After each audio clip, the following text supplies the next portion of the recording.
Welcome back, Geometry Scholars. Today's lesson is 1.4, Reasoning and Proof Segment Length and Midpoints. Our essential question continues to be, how can you use tools of the trade or concepts to describe the construction of geometric figures? And your learning objective today is that you will be able to use postulates and properties to solve problems. Let's get started right away with vocabulary. A conjecture is a statement that is believed to be true. You can use reasoning to show or to prove that a conjecture is true.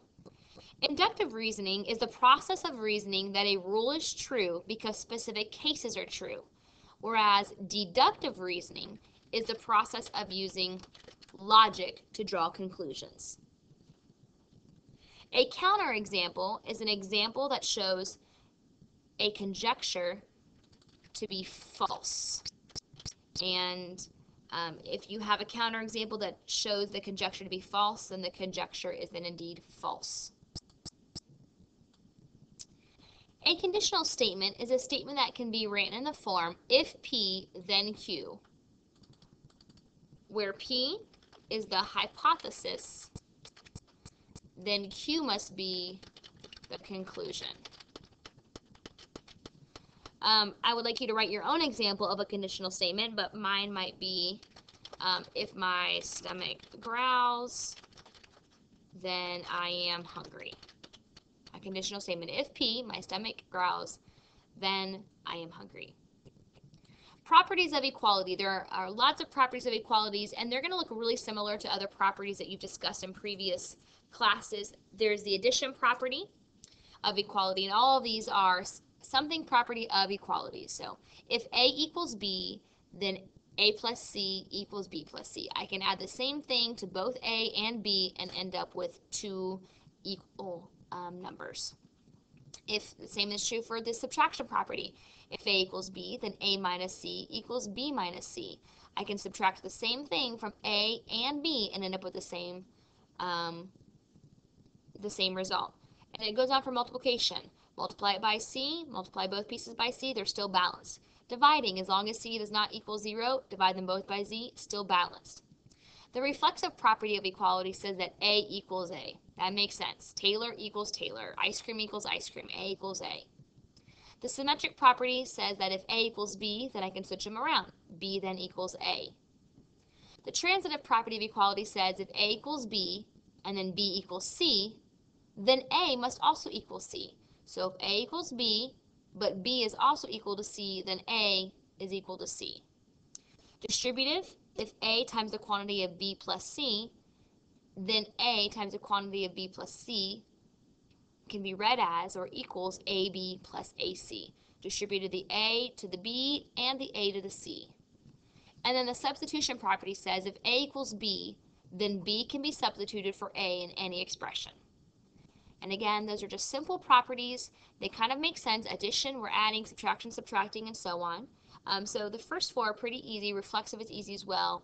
And then these last four make sense, but definitely will require a little bit of thinking which one is which.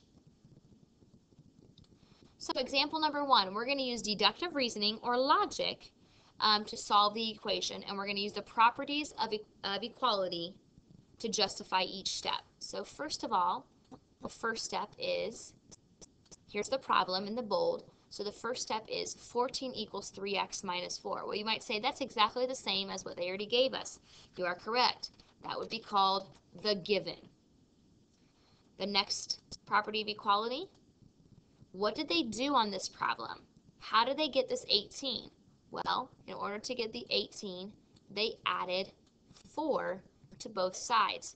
So what property of equality did they use? Hopefully you said addition property, and you would be correct. They used the addition property of equality. And I'm making these in all caps just so that it's easier for you guys to see on your screen to be able to tell what I've been writing. Okay? So then they took, the problem is now 6 equals x. So how did they get x by itself, and how did 18 become 6? Again, using some logic. They divided both sides by 3. So that would then be the division property. And you guys don't need to write of equality. I understand that we're talking about properties of equalities right now. So, and then lastly, 6 equals x, and you notice that it switched sides to x equals 6, and you can do that because of the symmetric property. So I'm going to go down and I want you to do example B on your own. There's 4 steps, 1, 2, 3, 4. Go ahead and see if you can get the 4 steps and then check it. Okay, so these are the answers. This first step is given. So whenever it repeats what they've already given you, you say that was given. The second step is the subtraction property. They subtracted 17 from both sides. 17, 17, that's where we got the -8, and the -4x is by itself. And then we use the division property, so dividing by 4, and by that we got x equals 2, and then again they switch sides due to the symmetric property. So hopefully that's pretty cut and dry. So name the property being used to get from step 1 to step 2. So if I'm right here at x equals 2, how did they get to 2x equals 4? Well, what are they doing to x? They're multiplying it by 2, and 2 times 2 is also 4. So this would be the multiplication property. So please do letter B on your own. If 9 equals 4x, and then 4x equals m, how did I jump from 9 to m? 9 equals m. Look back at your notes and see, how did you jump to 9 equals m? Hope you said that it was the transitive property, and if you did, you are correct. Moving on, we are on the second page. The linear pair postulate says that if 2 angles form a linear pair, then they are supplementary. Supplementary angles add up to 180. So these 2 angles, angle 3 and angle 4, they form a linear pair. See, they make a line. Okay, so they are supplementary. They add up to 180. That's the linear pair postulate. Postulate that you're definitely going to want to remember. And if you notice, angle 3 is greater than 90 degrees, and angle 4 appears to be less than 90 degrees. But put together, when they add them together, they add to 180. Example number 2. You are going to use a postulate or theorem to find the value of x. So this is what they gave us, RT, this RT from R to T, R to T equals 5x minus 12. That whole thing equals 5x minus 12. So now we're going to try to find the value of x. So first of all, we have that RS right here plus ST equal RT. And that, hopefully you remember from some earlier lessons, is the, it's a little bit too big.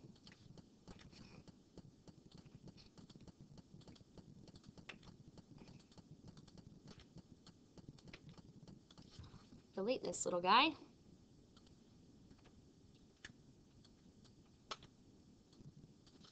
Right here. There we go. Is the segment addition, I'm spelling that wrong, sorry guys, addition postulate. And let me move that out. So RS plus ST equals the segment addition postulate. Okay, so now I know that RS plus ST equals RT. I get that, and that's because of the segment addition postulate, where I can add 2 segments together to make a longer segment. So then, how did they then, that x plus 2 plus 3x minus 8, how did they, what allows them to put x plus 2 in for RS, and then 3x minus 8 in for ST, and 5x minus 12 in for RT? What allows them to do that? And the property that allows them to do that is one that makes sense. It's the substitution. Substitution property. Okay? It's a property we just talked about on the front page. Easy peasy. Honestly, you just have to think about it. How does this make sense? What allows me to substitute? It must be the substitution property. Okay? And then how do we get from the substitution property to the next step? That you can see that x and 3x were combined, and then 2 and -8 were combined, and that is due to what they did was they simplified like terms. Or I should say they simplified, or you could say they combined like terms. Okay, so the x and the 3x were added together to make 4x, and the +2 and -8 were added together to make the -6. They put the like terms together on one side. So how do they then get from this step down to 6 equals x? Well, the first step they must have done was they subtracted the 4x from both sides. But more than that, the 12 got on that side, so they added the 12 to both sides. So this line actually has multiple steps of properties at one time. So on this line, you're going to say it was both the addition and subtraction properties. Equals 6x, and then we've already done this step before. 6 equals x. How does it become x equals 6? And you can simply switch things around due to the symmetric property. Okay. Go ahead and take a few minutes, and I want you to do example 3. I'm actually going to start, I should say, I'm going to start it with you, and then I'm going to have you finish it on your own. So looking first, example 3, they gave you that the measure of angle RST, so the entire angle is 15x minus 10, the whole interior of the angle. So the measure, we're going to start this now, the measure of angle RST is the measure of angle RSP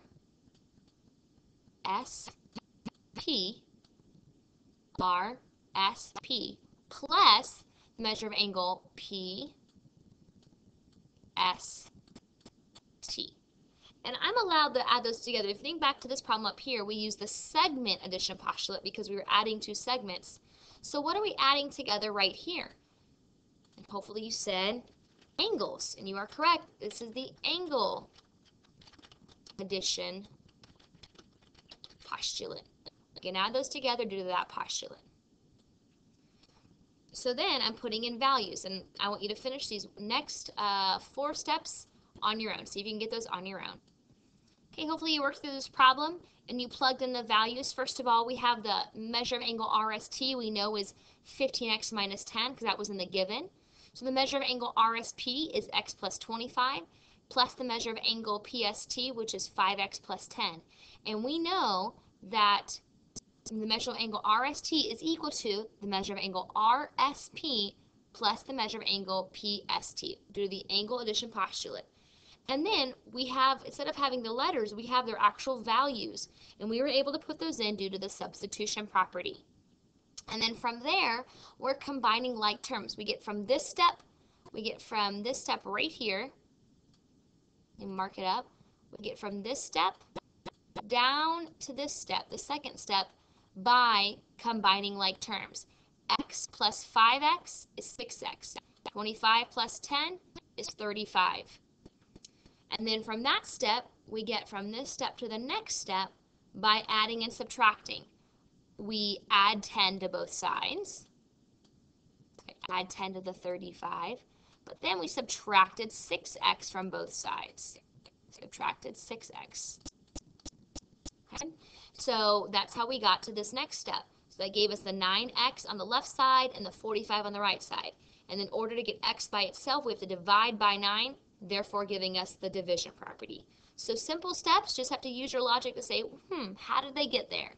And if you think it through, you'll be fine. And that wraps it up. Please make sure you write a summary at the bottom of your page, and you will be good to go. Your summary should be summarizing what we've learned in this lesson, or if you still have some questions, you can plug those in as well. Have a great day. See you next class.